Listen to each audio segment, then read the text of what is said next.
মৰমৰ ছাত্ৰ ছাত্ৰীসকল তোমালোকৰ ক্লাছ 6ৰ 14 নম্বৰ অধ্যায়ত ৱাটাৰ নামৰ এটা চেপ্টাৰ আছে এইটো তোমালোকৰ ক্লিয়াৰ কৰি দিম এইটো বিজ্ঞানৰ হয় তোমালোকে ভিডিও ভাল লাগিলে সাবস্ক্ৰাইব কৰি লাইক এটা কৰি দিবা তোমালোকে চাই লোৱা মই একদম সম্পূৰ্ণৰূপে ক্লিয়াৰ কৰি দিছো 1 নম্বৰ কোৱেশ্চনটো চাই লোৱা fill up the blanks in the following তলৰ খালি থকা ঠাইবোৰ সম্পূৰ্ণ কৰিব দিছে the process of changing of water into its vapor is called এটো কি কোৱা হ'ব এটো কোৱা হ'ব যে পানী ভাস্পলৈ পৰিৱৰ্তন হোৱা প্ৰক্ৰিয়াক কি বুলি কয়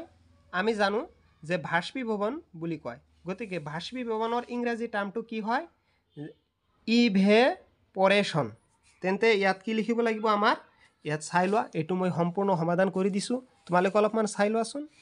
এইটো ইভাপৰেশন ঠিক আছে ইমানখিনি তোমালোকে বহিত লিখি লোৱা ঠিক আছে বুজি পালা ইভাপৰেশন ঠিক আছে তাৰ নেক্সট কোৱেশ্চনটো চাই লোৱা এইবিলাক সলিউশন হয় তোমালোকক সলিউশন কৰি দি আছো the process of changing water vapour into water is called এটো কি বুলি ক'ব তোমালোকে চাই লোৱা বি নাম্বাৰ যে জলীয় ভাস্পক পানীলৈ পৰিৱৰ্তন কৰা প্ৰক্ৰিয়াক কি বুলি কয় ঘনীভূতকৰণ কি বুলি কয় ঘনীভূতকৰণৰ ইংৰাজী টাৰ্মটো কি হ'ব আমি জানো কনডেনসেশন এটো হ'ব কনডেনসেশন এটো ভালকে লিখি লোৱা কনডেনসেশন তাৰ নেক্সটটো চাই লোৱাচোন তোমালোকে নো rainfall of a year or more may lead to drought in that region এটো কি হ'ব এটো কি কৈছে যে এটো কোৱা হৈছে তোমালোকৰ সি নাম্বাৰ কোৱেশ্চনৰ উত্তৰটো এটো হ'ব যে এবছৰ বা তাতোধিক সময় বৰষুণ নহলে সেই অঞ্চলত খৰাং পৰিস্থিতি সৃষ্টি হয় এটো কোনটো হয় এটো চাই লোৱা সি নাম্বাৰ আনসাৰ ইয়াত কি হ'ব ইয়াত খৰাং বতৰ সৃষ্টি হয় গতিকে ইয়াত কি লিখিব লাগিব এটো হ'ব ড্ৰট বুজি পালা খৰাং তাৰ নেক্সটটো চাই লোৱাচোন তোমালোকে excessive rains may catch floods মানে অত্যাধিক বৰষুণৰ ফলত কি হয় বানপানীৰ সৃষ্টি হয় ফ্লাডস মানে বানপানী এটো সমাধান কৰি দিলো তোমালোকৰ তাৰ নেক্সট আমি চাম এতিয়া ইয়াত চাই ক'ব লাগিব দা কি দিছে ইয়াত state for each of the following weathers is it due to evaporations or condensation মানে ঘনীভৱন আৰু ভাস্পীভৱন তলৰ কোনবিলাক ঘনীভৱন আৰু ভাস্পীভৱন হ'ব সেইবিলাক ক'ব কৈছে তেন্তে প্ৰথমে আমি চাই লম water drops appear on the out surface of a glass containing cloud water বুজি পালা ইয়াত কি হ'ব যে ঠাণ্ডা পানী থকা কাচৰ বাহিৰৰ পৃষ্ঠত পানী টোপাল দেখা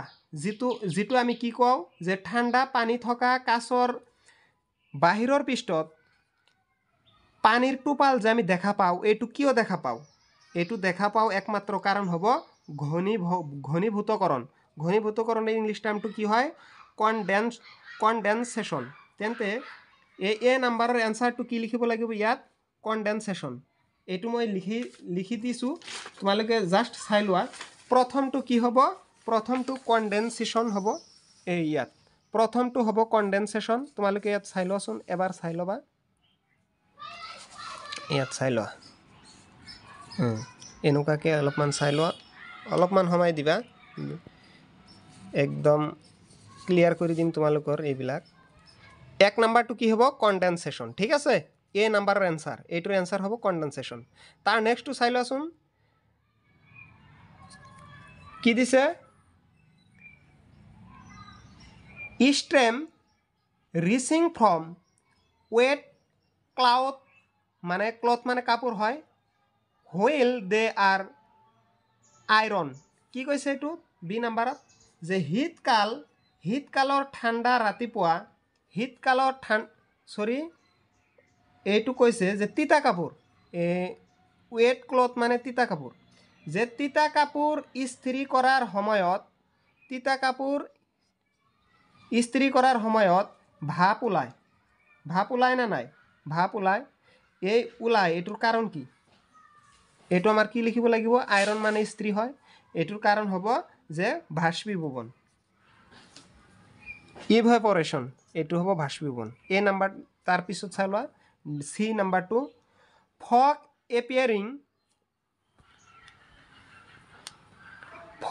appearing on a cloud winter morning শীতকালৰ ঠাণ্ডা ৰাতিপুৱা কলি যিটো হয় আবিৰ্ভাৱ হোৱা দেখা যায় এইটো কিহৰ কাৰণে দেখা যায় এইটো হ'ব ঘনীভৱন এইটো কি হ'ব কনডেনসেশন তাৰ পিছত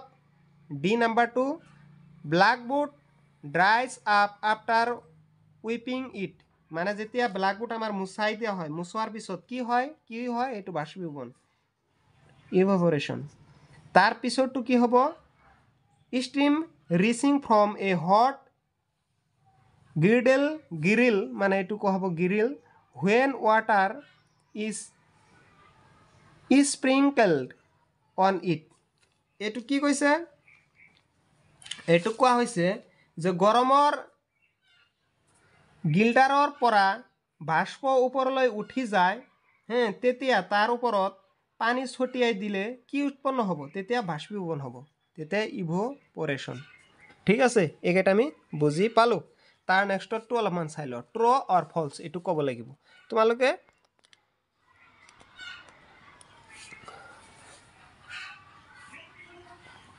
ট্ৰু অৰ ফলছ ক'ব লাগিব প্ৰথমটো চাই লোৱা প্ৰথমটো কি কৈছে এ number 2 water vapor is present in air only during the monsoon বাৰিষা কাল কি কৈছে এইটো যে বাৰিষা কালতহে বতাহ জলীয় বাষ্প থাকে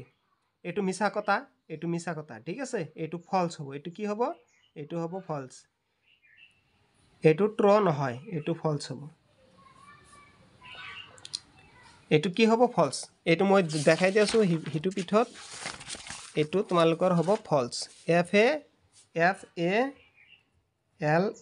ফলছ এইটো ফলছ তাৰ পিছত কি হ'ব তাৰ পিছতটো water evaporate into air from ocean river and lakes but not from the soil এইটো কি কৈছে সাগৰ নদী আৰু বিলৰ পৰা বতাহলৈ পানী বাষ্পীভূত যদিও মাটিৰ পৰা নহয় কি কৈছে যে সাগৰ পানী আৰু বিলৰ পৰা বতাহলৈ বাষ্পীভৱন হয় যদিও মাটিৰ পৰা নহয় এইটো ফলছ এইটো কি লিখিবা এফ লিখিবা তাৰ পিছতটো কি দিছে সি number 2 The process of water changing into its vapors is called evaporation এইটো ইভাপোরেশন হয় এইটো নহব এইটো কি হ'ব এইটো ফলছ হ'ব সি নাম্বাৰ 2 ফলছ সি নাম্বাৰ 2 ট্ৰু হ'ব সি নাম্বাৰ 2 ট্ৰু TRUE ট্ৰু সি নাম্বাৰ 2 কি হ'ব ট্ৰু হ'ব সি number 2 true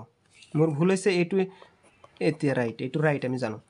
The evaporations of water take place only its sunlight যে কি কৈছে এইটো যে পানীৰ বাষ্পীভৱন কেৱল সূৰ্যৰ পোহৰত হয় এইটো সূৰ্যৰ পোহৰত নহয় আমি গেছত তাপ দিলেও হয় এইটো কি হ'ব এইটো হ'ব ফলছ FALSE ফলছ তাৰ পিছতটো কি দিছে তাৰ পিছতটো water vapor condenses to form tiny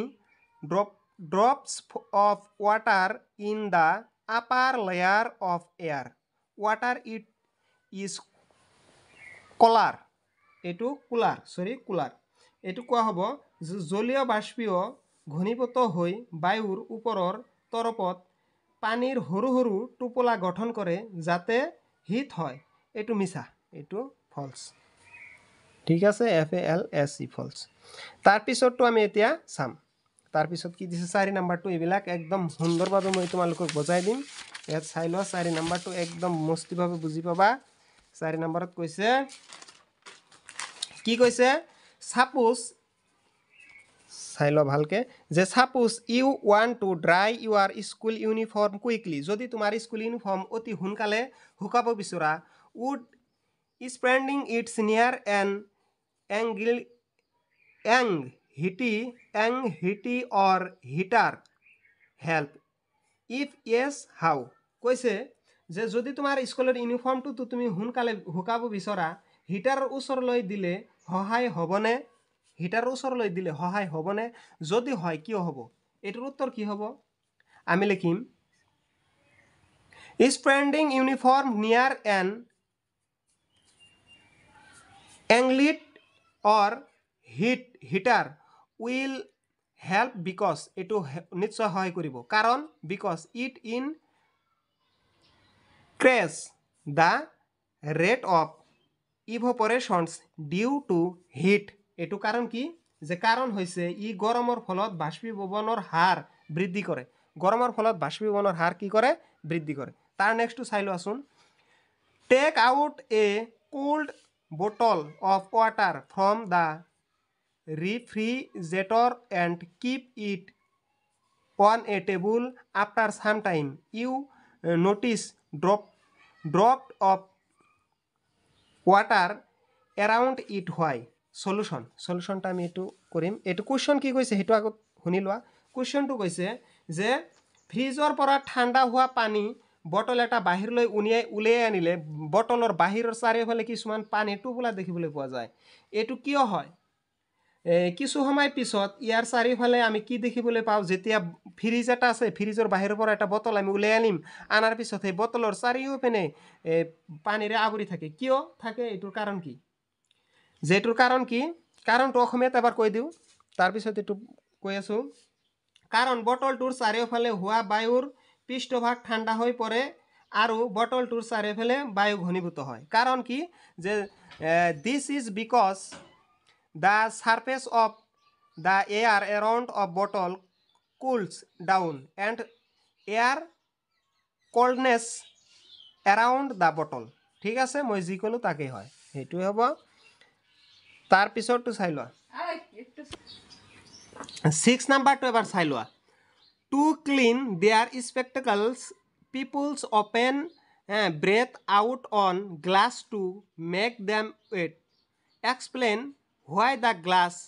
become wet. এটো কাৰণ কি চশমা সফা কৰিলে মানুহে প্ৰায়ে চশমা তিতিবলৈ চশমা পিন্ধা উশাহ এৰি দিয়ে কি কৰে যে যেতিয়া চশমা এটা মুছিলে মছাৰ পিছত এই চশমাৰ চাৰিওফালে যেতিয়া এটা উশাহ এৰি দিয়ে এৰি দিয়াৰ লগে লগে তাৰ চাৰিওফালে কিছুমান কি হৈ থাকে পানীৰ আৱৰি থাকে এটোৰ কাৰণ কি যেটোৰ কাৰণ হল solution the air we breathe out containing water vapors which condenses on the surface of spectacles মানে কৈছে আমি যেতিয়া আমি উশাহ লোৱাত বতাহৰ জলীয় বাষ্প থাকে যি চশমাৰ পৃষ্ঠত ঘনীভূত হয় সো গতিকে the glass become wet and with the help of a small number of water molecules its big molecule ইমানলৈকে কি কৈছে গতিকে চশমা তিতি যায় আৰু অলপ সংখ্যক পানীৰ অণুৰ সহায় হয় কি সহায়ত চশমা পৰিষ্কাৰ কৰাটো সহজ হৈ পৰে ঠিক আছে it's became easier to clean the spectacles বুজি পালা যে সেই কাৰণে সহজ হৈ পৰে তাৰ পিছৰটো চাই ল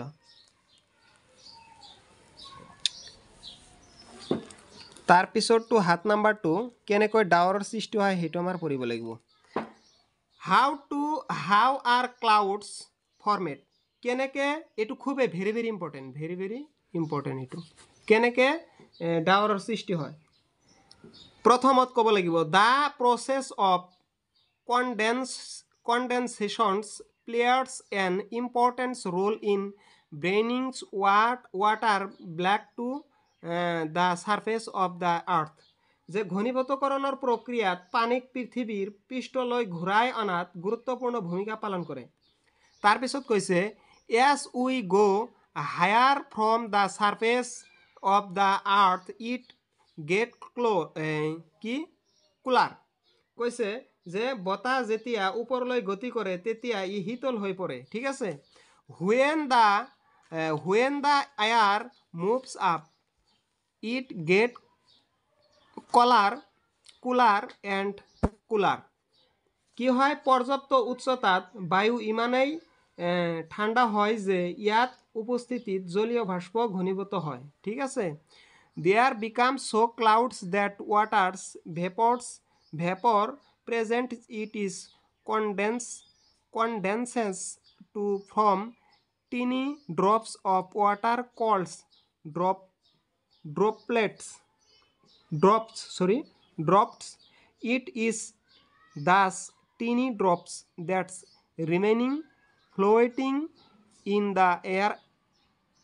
and appear to us like clouds এনেকে বতাহৰ ডাৱৰৰ সৃষ্টি হয় ঠিক আছে